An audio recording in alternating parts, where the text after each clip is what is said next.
Bill Crane is a political analyst who's also worked for U.S. legislators from both major parties. And he says he's confident that the two sides will eventually reach a deal. I believe in the final analysis that there will be a deal. I can't tell you the particulars. Right now, there's a Republican version and a Democratic version. They're not close together, and the clock's ticking. I think it's a real travesty of leadership that we're this far along and we're still on the brink. What do you think this back and forth really is about? Is it political posturing, or is it really about economics?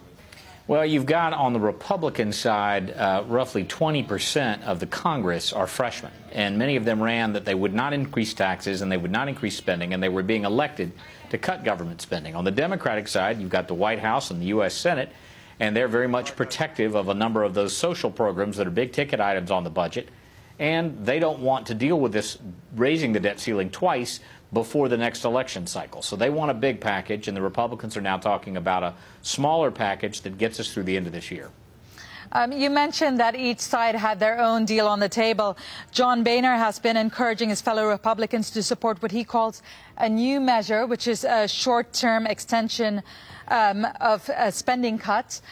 Do you think that that is going to go through, that Democrats are going to agree to that, and that is a solution to the current impasse?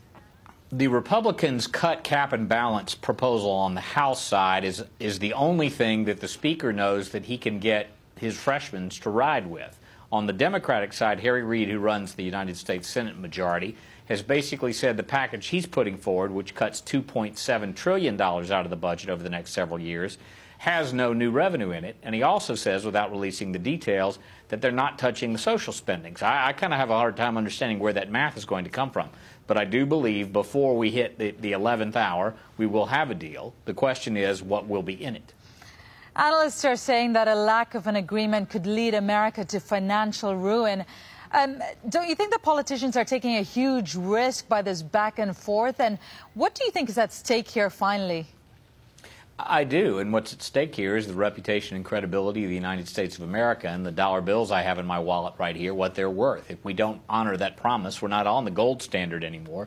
As you mentioned earlier on your air, the gold is at a record price today as the markets are opening.